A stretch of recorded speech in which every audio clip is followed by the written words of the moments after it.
tecnologia, inovação, cibersegurança, soluções IoT e inteligência artificial. Tudo isso e muito mais sobre transformação digital e tendências do mercado Você encontra aqui no MacniCast. Bem-vindos ao nosso novo episódio do MacniCast. Estou aqui com o Jaime Barbedo, que é pesquisador sênior e supervisor de pesquisa da Unidade de Agricultura Digital da Embrapa. Bem-vindo de volta. Muito obrigado pelo convite, Fábio. Poxa, prazer te ter aqui de novo, né? Na verdade, não no mesmo lugar físico, mas a gente já teve uma conversa, quase 3 anos atrás, não foi isso? É isso mesmo. Quando a gente começou um trabalho de pesquisa juntos, que agora está se consolidando em algo bem interessante, que a gente vai entrar em mais detalhes aí durante a nossa conversa. Mas, Jaime, já que já faz um tempinho que a gente não conversa, né? Eu acho que a gente podia começar, talvez, se tu pudesse falar um pouquinho a teu respeito, fazer uma introdução a respeito até teu caminho de carreira.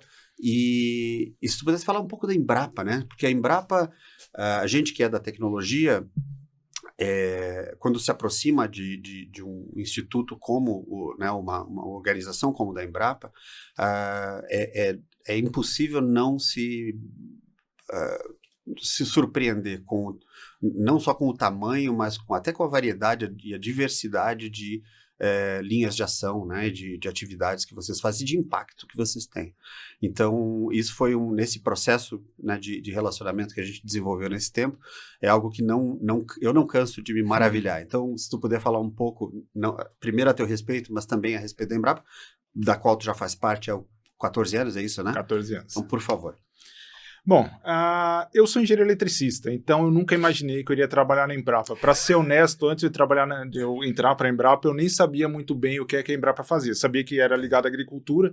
Quem assistia domingos de manhã ao Globo Rural, a gente sabe, a Embrapa está sempre lá. Mas aí eu entrei para a Embrapa há 14 anos atrás. Minha formação foi em processamento digital de sinais, então era uma área que, poxa, como é que eu vou atuar em agricultura com isso? Só que a gente percebeu, era uma coisa que estava começando na época, o uso de imagens na agricultura para resolver uma série de problemas. E o primeiro problema que eu me propus a atacar foi exatamente de doenças em plantas. Na época, a inteligência artificial ainda não estava nesse momento que a gente tem agora, era algo que ainda estava começando. Então, usei outros tipos de técnicas e, aos poucos, eu fui migrando para a inteligência artificial à medida que isso foi evoluindo, principalmente quando surgiu lá o conceito de aprendizado profundo, que são redes neurais com muitas camadas. Então, eu comecei a utilizar isso. Eu fui um dos pioneiros no mundo a utilizar esse tipo de coisa. Depois, com o tempo, eu comecei a atacar outros tipos de problemas, por exemplo, monitoramento de animais usando drones. Drones é outra tecnologia que vem entrando com muita força no agro. E o monitoramento de animais, principalmente no Brasil, que a gente tem uma pecuária extensiva, ou seja, o gado muitas vezes fica solto no pasto, e muitas vezes o produtor não faz a menor ideia do número de cabeças que ele tem, se aconteceu alguma coisa com os animais, se animais foram roubados. Então, esse monitoramento é muito importante. Então, eu trabalho também nessa vertente.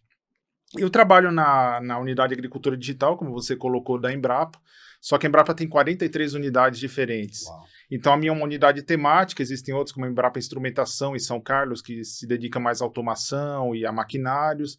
Tem a Embrapa, aí tem as temáticas de, por exemplo, a meio ambiente, que trabalha com questões do meio ambiente, e tem as de produto, como a Embrapa Soja, Embrapa Milho, e as Embrapas geográficas, que são, por exemplo, a Embrapa Amazônia Oriental, que fica em Belém, Amazônia Ocidental, em Manaus, tem a Embrapa Pantanal, que se dedica ao bioma do Pantanal, e várias outras que têm essa dedicação mais geográfica. Então, nós temos esses tipos, as de produto, que é soja, milho, as de geográficas e as temáticas, como a minha. Então, a Embrapa, ela tem essas unidades, elas trabalham meio que independentes, mas elas têm uma ligação muito forte entre elas, porque a maioria dos projetos necessitam de perfis, necessitam de competências que muitas vezes estão espalhadas pela empresa como um todo.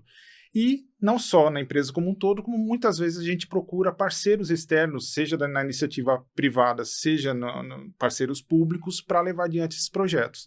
E esse é um dos motivos porque eu estou aqui. A Macnica foi uma empresa que a gente viu uma complementaridade muito interessante com a minha pesquisa original, que era de doenças em plantas, e a Macnica trazendo com ela a Inerai, uma empresa parceira deles, trazendo uma tecnologia de leitura dos sinais cerebrais para fazer a classificação de diferentes tipos, não só de imagens, mas também de sons, né? Então é uma tecnologia bastante robusta, que tem bastante tipos de aplicações. Então, daí surgiu essa parceria lá em 2021, final de 2021, começo de 2022, e a gente vem trabalhando junto desde então. E o que a Inerai, nesse caso, trouxe de diferente, que a tua pesquisa até aquele momento ainda não tinha conseguido ou não tinha alcançado?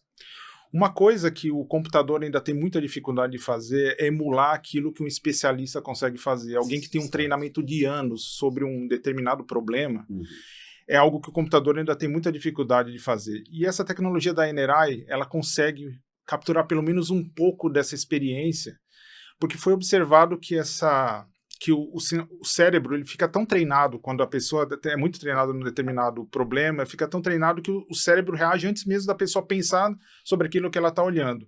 Então, o especialista em doenças em plantas, se ela vê um sintoma de uma ferrugem, por exemplo, o cérebro vai ter uma reação, vai gerar um sinal antes mesmo da pessoa pensar se ela viu alguma coisa ali ou não.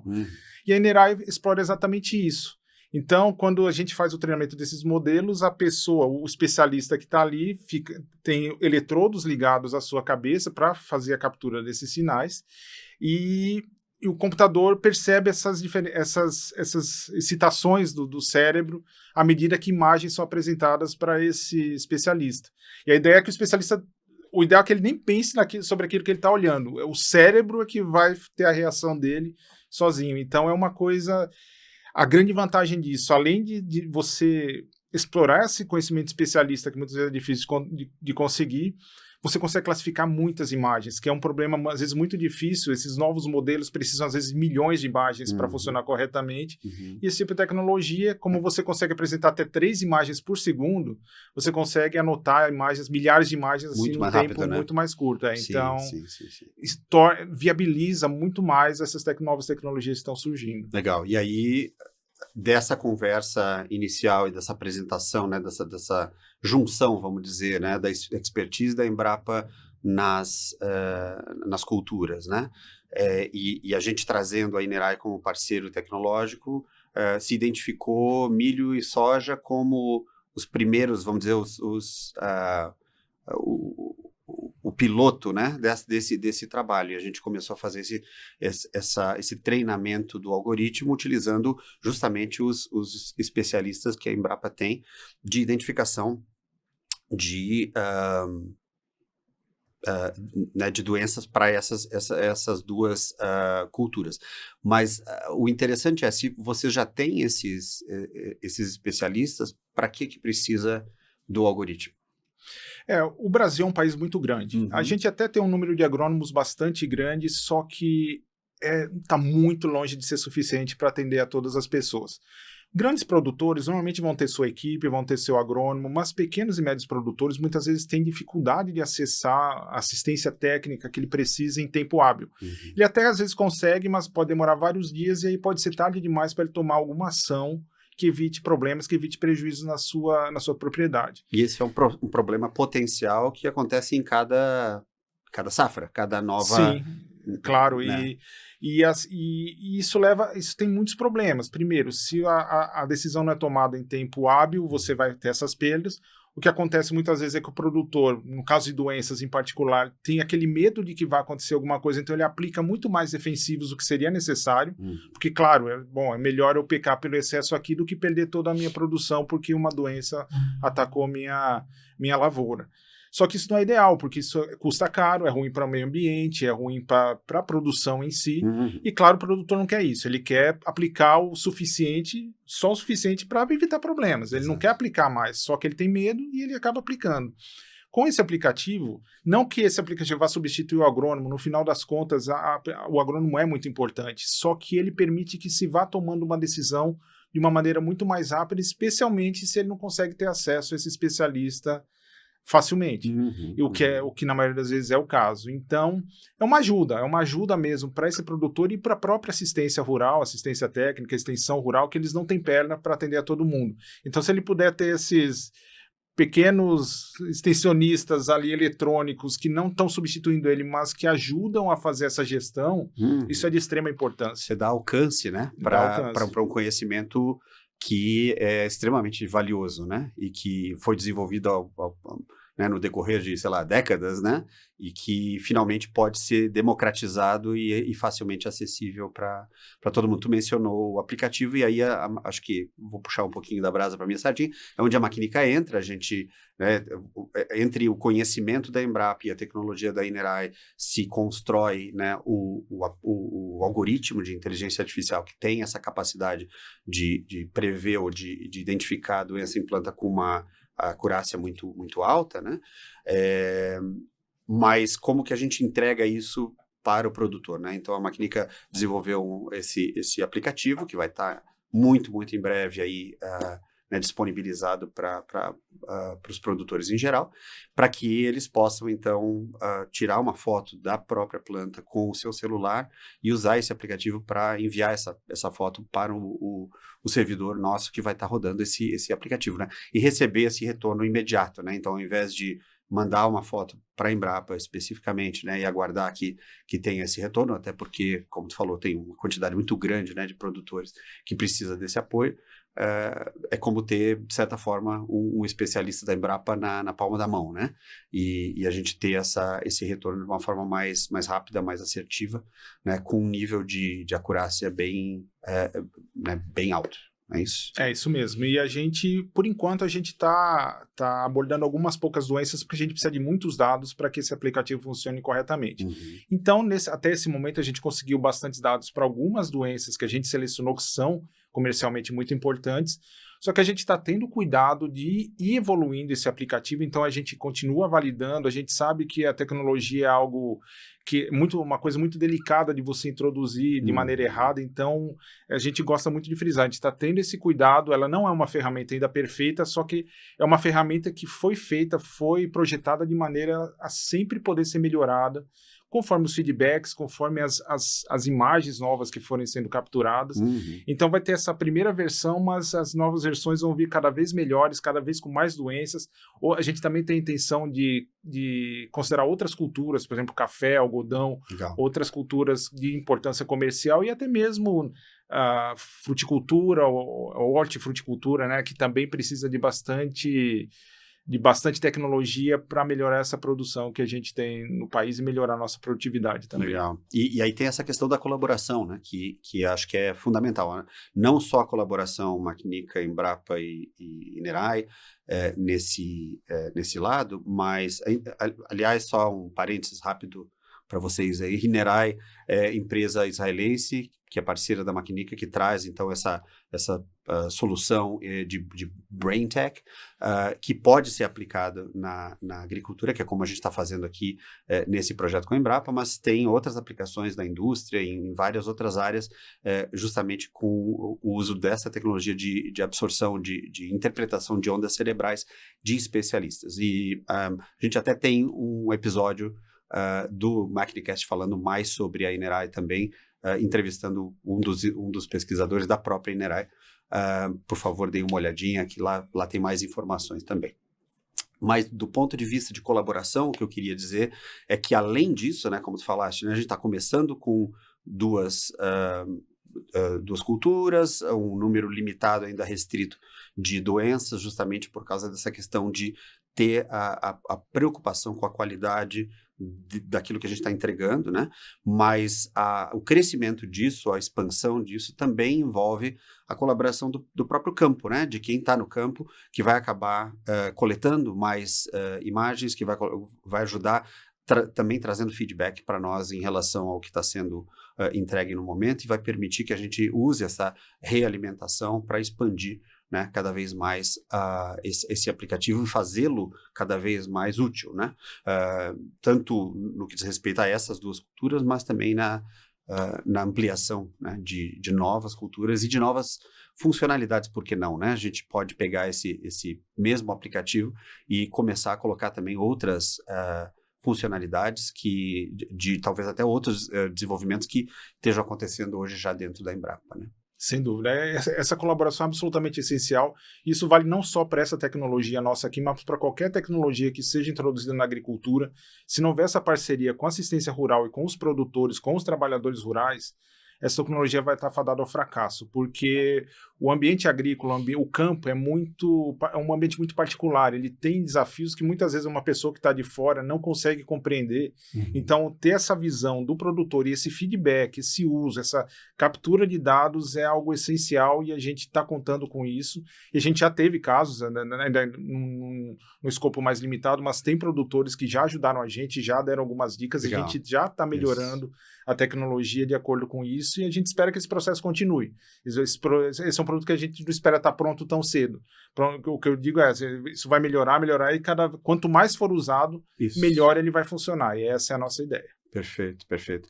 E dentro do teu período aí, né, estamos falando de 14 anos de pesquisa dentro da Embrapa e tal, imagino que muita coisa é feita em parceria com o próprio produtor, com o campo, né? E assim, de curiosidade, né? Porque a gente vê muito, por exemplo, na indústria, quando uma nova técnica ou um novo problema ou o velho problema é resolvido de uma maneira nova, quando alguém descobre alguma técnica ou alguma tecnologia para resolver determinado problema, nem sempre isso é facilmente compartilhado, até porque isso às vezes vira um segredo industrial que a pessoa não quer necessariamente, porque isso pode dar vamos dizer, uma espécie de vantagem comercial, até, né, competitiva para essa empresa num cenário, né, num determinado mercado. Mas como que isso funciona no campo? Ou seja, a tua percepção, né, como pesquisador, porque imagino que tu já ter visitado produtores no Brasil inteiro, né? Existe essa facilidade ou essa intenção ou essa tendência a compartilhamento de informações? O pessoal está interessado em compartilhar o que aprendeu, ou o que descobriu, ou como aplicou, para que as outras pessoas possam também se beneficiar disso? Ou a coisa é um pouco mais regionalizada? Ou a coisa... Como é que funciona isso no Brasil?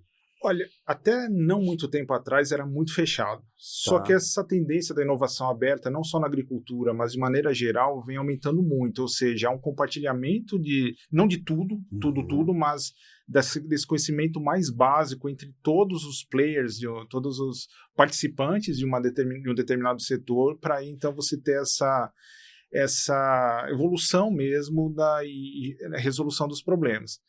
No caso da agricultura em particular, os grandes produtores já vêm colhendo os frutos desse tipo de colaboração há algum tempo, mas os pequenos e médios ainda sofrem um pouco para acessar esse tipo de tecnologia. Tá.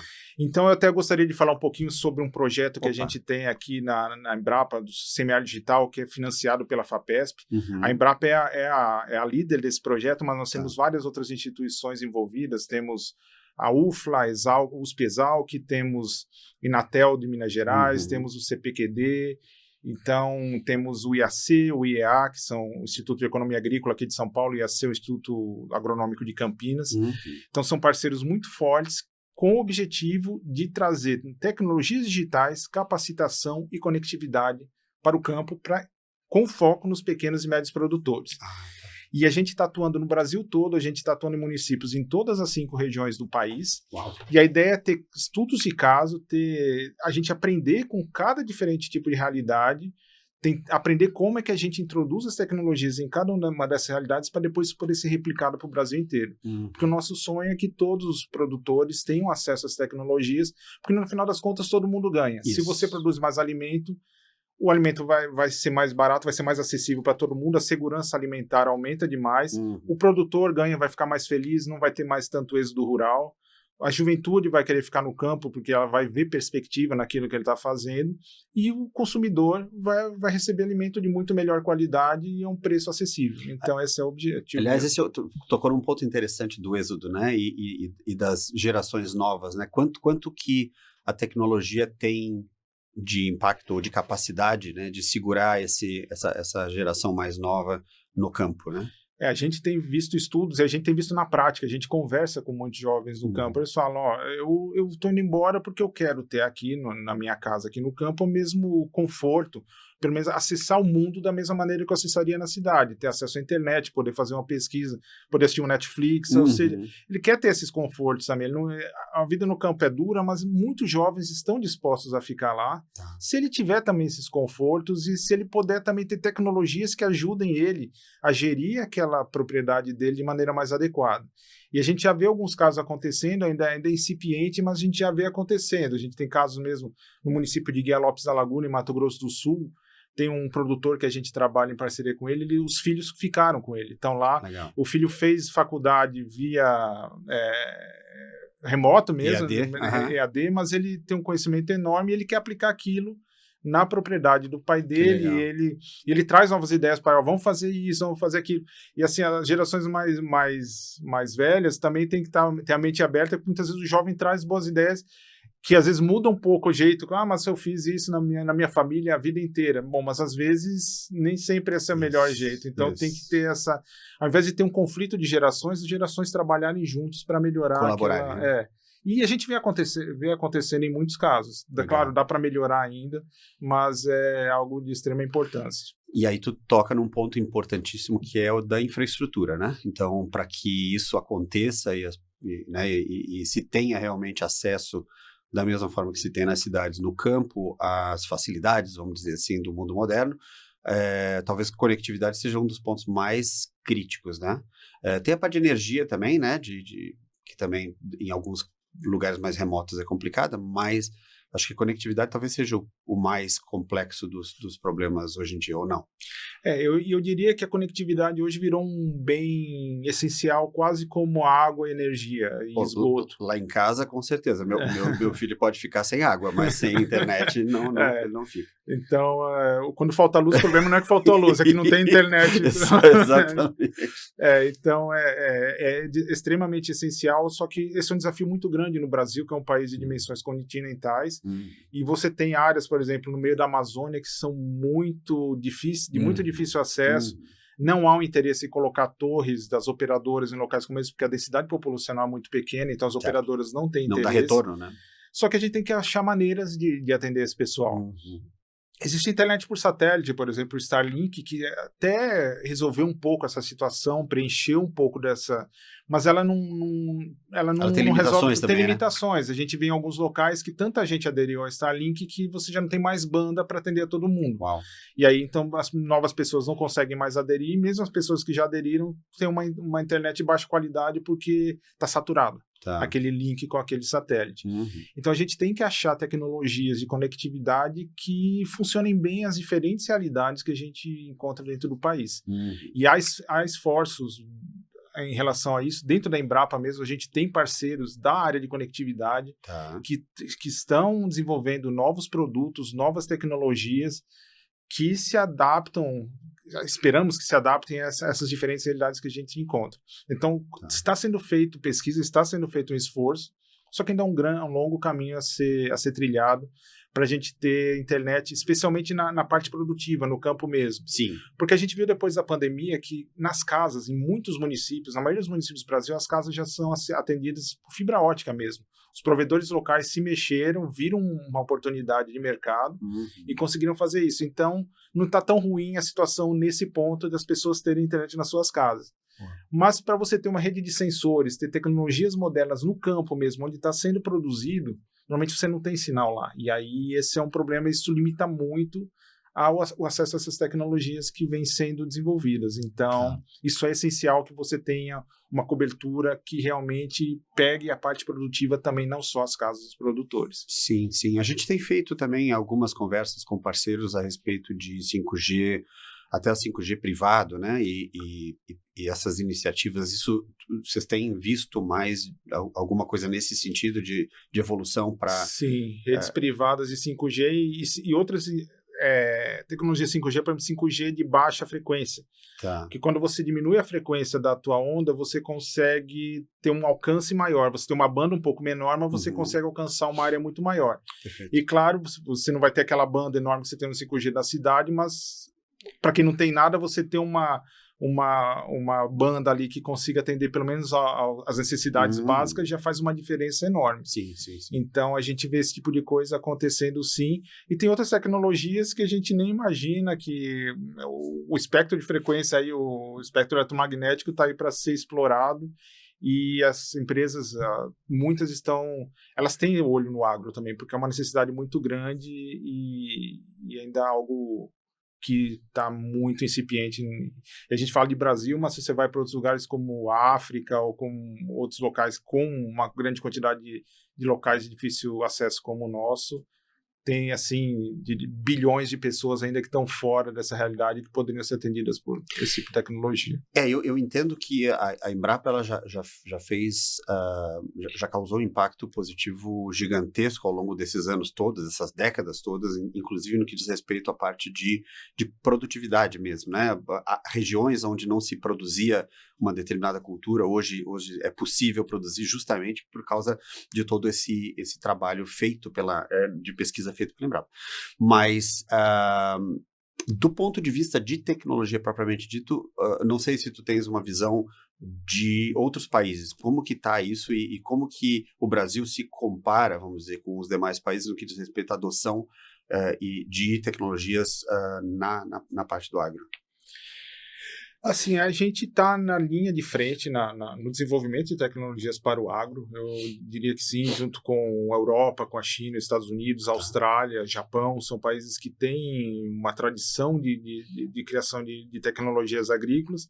A nossa adoção ainda é menor que na maioria desses países por conta dessa dificuldade mesmo dos pequenos e médios terem acesso, voltando a essa conversa, esse ponto que a gente tocou agora há pouco.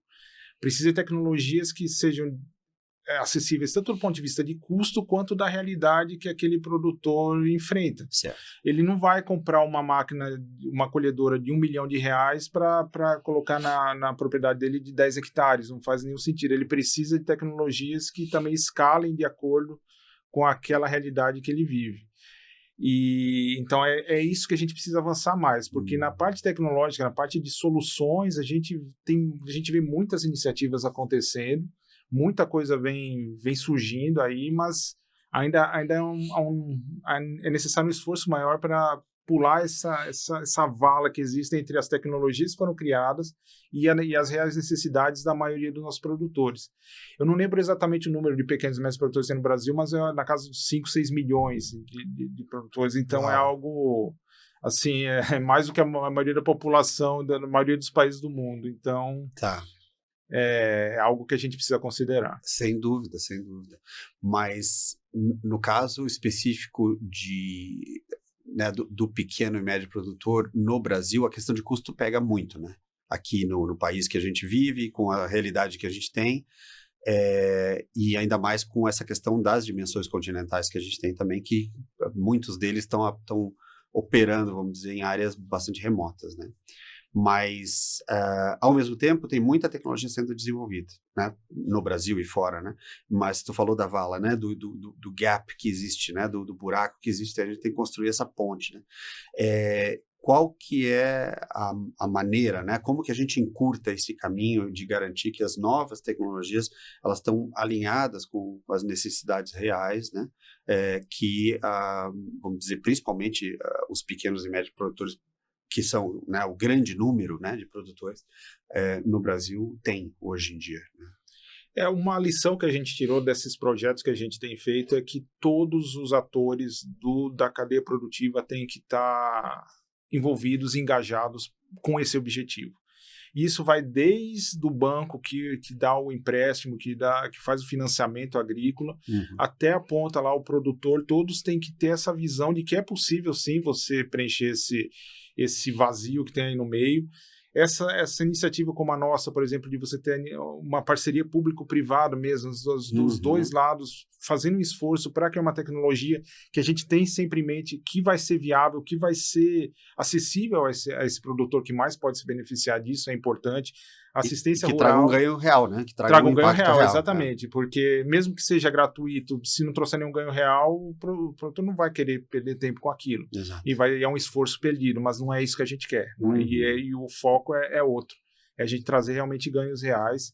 Então, os governos também, com fomento, com políticas públicas... A legislação também, né? Claro. A parte de conectividade, principalmente, embora a gente crie essas novas tecnologias, tudo, se não tiver um esforço do governo de fomentar isso, de colocar dinheiro para construir essa infraestrutura, nenhuma empresa privada vai querer entrar para perder milhões e milhões numa coisa dessa, que é o que acontece, você tem uma densidade populacional muito baixa. Certo. Então, tem que ser uma visão de governo, não de governo, uma visão de Estado, de que a internet, a conectividade e as tecnologias digitais são essenciais para que a gente consiga ter uma agricultura sustentável e produtiva. Perfeito, perfeito. Não, concordo plenamente. Porque a gente está trabalhando junto aqui para democratizar conhecimento, mas o conhecimento é baseado em dados e esses dados precisam ser transferidos e né, movidos de um lado para o outro. E para isso a conectividade eu acho que talvez o ponto de infraestrutura talvez mais crítico, né, nesse sentido. Então, a gente precisa democratizar a infraestrutura também, né? E garantir que isso esteja acessível para todo mundo.